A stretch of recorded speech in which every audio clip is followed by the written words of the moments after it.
Hi everybody, welcome back. Thank you so much for watching. So I had asked in my last video if you guys wanted to see less updates, and the overwhelming response was no, weekly. So weekly it is. I'm really happy that you guys enjoy this project as much as I do. I have a lot of fun using it and trying different things.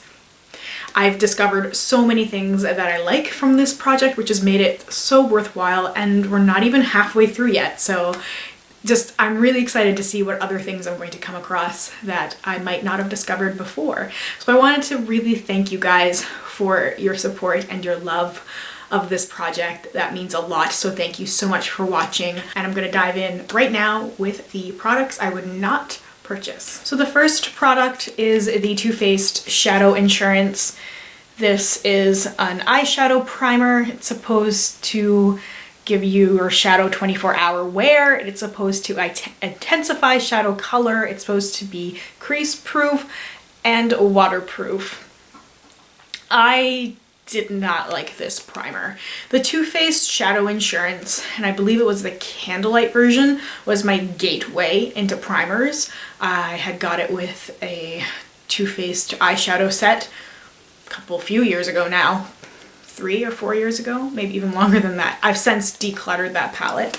But anyway, that was my gateway into eyeshadow primers, and I noticed what a difference it made. However, for me, this primer does not compare, does not even come close to the Urban Decay Eyeshadow Primer Potion. The Eyeshadow Primer Potion will keep my eyeshadow on my lid until I take the shadow off, and it will look just as intense, I mean, depending on the eyeshadow formula, as when I first applied it.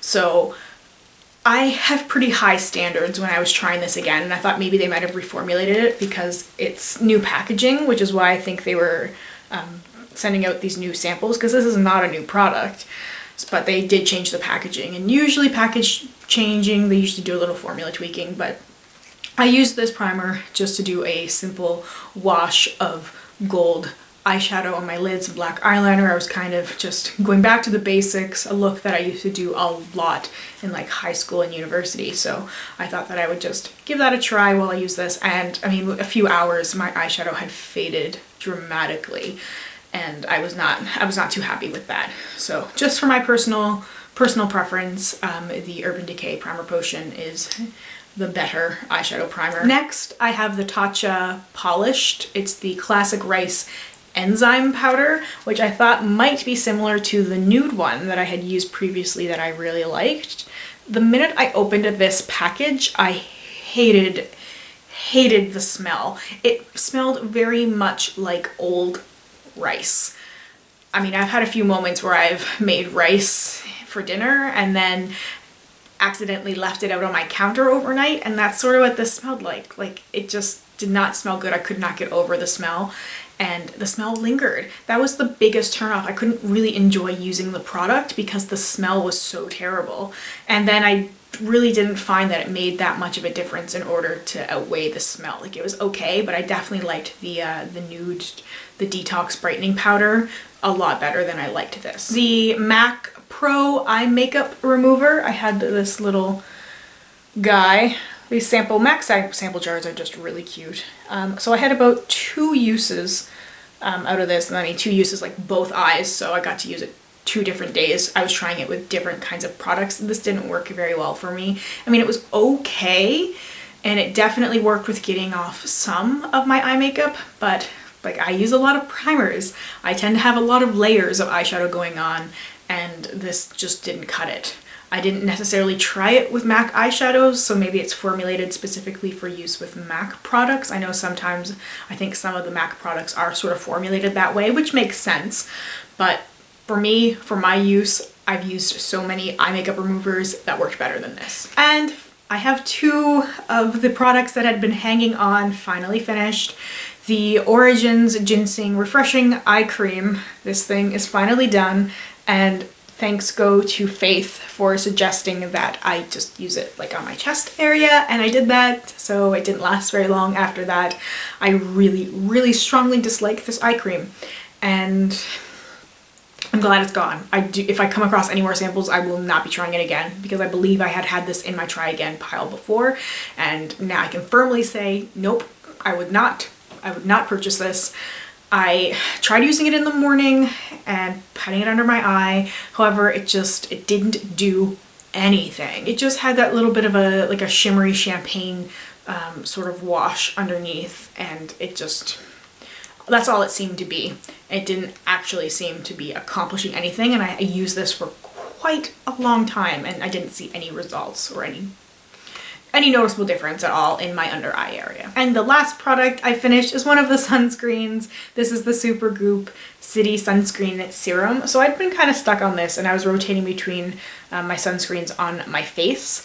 And Emily, so thank you Emily, Emily R, who said that she uses it on her neck area, and I had been really caught up in the word serum, so I thought serum is face. I didn't think about bringing it down further, so I started using it down further as well, so that made this really easy to finish up. So thank you guys so much for the tips you have been leaving on how to use products or how to use things up quicker, especially things that I'm not so crazy about, or just like different ways to use things. It's been so helpful in helping me push out products that I wouldn't necessarily repurchase, but I didn't just want to toss because, you know, I was just going to keep struggling along putting the sunscreen on my face. And like, I should say I didn't really comment on how it worked, but it was good. I just couldn't see myself purchasing a serum sunscreen. I don't tend to do a lot of dedicated sunscreen products for the face. I tend to rely a lot on the makeup products I'm using, and I use products when I'm going out in the really warm weather that have SPF. So anyway, thank you guys for your tips. Please keep them coming. And then I have two products that I would purchase. The first is the Philosophy Hope in a Jar Face Moisturizer. I actually have a pretty large jar of this already. This is my holy grail moisturizer. This is the moisturizer I turn to when my skin is having a really bad day, when I just feel like everything's really dull, when I need to take a breather from some of the products that are in this project, depending on how my skin reacts. Like, I haven't had any really negative reactions, but every now and then, you know, with switching products out, like my skin is just a little bit dull and not as vibrant. So that's when I turn to the products that I really like, and this is my no fail. If I'm ever having any kind of a bad skin day, this Hope in a Jar moisturizer fixes it. So I will forever have a jar of this. I think I repurchased it maybe 3 or 4 times. I always like to have it on hand just because I know it's something that will work for me. And the last product is the Ren Keep Young and Beautiful Instant Firming Beauty Shot. I had used the eye shot one before and really liked it, and then ended up purchasing the eye one, which is one of my last purchases before my no-buy. I actually think it was my last purchase before my no-buy, because I really loved the way that looked on my under eye area. And now I kind of wish that I had tried this earlier, because I probably would have bought this one alongside with it. It has the same sort of tightening effect as the eye shot does, except for this is obviously a full face product. I mean, I don't know what sort of the differences are in this. I hope they're not the same, because that would be terrible. But I did notice the similar feeling, the tightening, and then any sort of little like tiny fine lines and stuff were gone. And using makeup on top of this helped so much with just like the little tiny spots that might get a little bit creasy, where like you might use foundation or concealer and it might like seep into certain areas. This stuff was magical. So this is definitely going on my wish list for future purchases. So I did give a pretty good recap during my last update on the products that I am still using, because some of these are really hanging on. A couple of them are new, so I'm just gonna quickly show them. I have the Estee Edit. This is the Flash Photo Gloss. There's still a lot of product left in here. As you guys might know, I don't like lip glosses very much, so it takes a lot for me to use this. I've just been trying to reapply it whenever I remember to. Generally throughout the day, like anytime I come down in my room when I'm doing stuff, I just try to remember to like put a layer of gloss on, put a layer of gloss on. I feel like this is gonna last a long time though, just because I hate gloss, and this one is particularly sticky, which I hate. I've made more progress with my Alterna Caviar CC cream for hair. This is getting there. I really like this, so I am using it somewhat sparingly. Still working away on my Pur-Lisse Soy Cleanser and the Mereadesso All-in-One Moisturizer. I'm definitely getting down there with the moisturizer. It's a lot less full than it used to be, but this is a pretty big packet, so there's still quite a bit of stuff in there. As I finished one sunscreen, I'm still going through the others. I'm really close to finishing the Dr. Dennis Gross, the dark spot, but it's sun defense, and the Korres one, which I've only used once. And I am getting there with my perfume. You can see I'm very, very close. I think by next week I should be able to have these Prada Candy Perfumes finished. And the Clean, the Reserve, the Perfumer's Reserve blend, I am getting there with these perfumes as well. So I'm hoping by next week I'll have all the perfumes done, but we'll see. All right guys, the sample box. There it is. I am really ready to dive in and try some more things. 7 products. 1, 2, 3,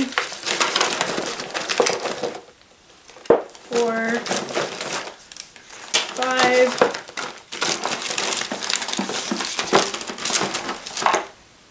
6, and 7. All right, so the products I have for next week, the first thing I have here is from Harvey Prince. It is the Hello Body Cream.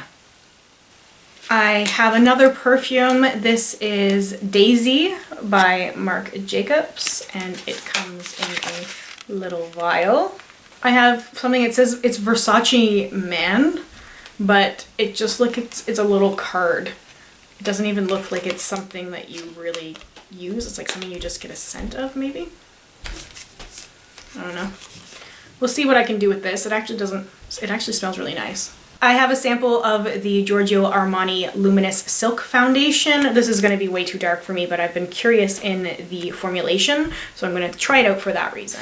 I have the Living Proof Perfect Hair Day 5-in-1 Styling Cream.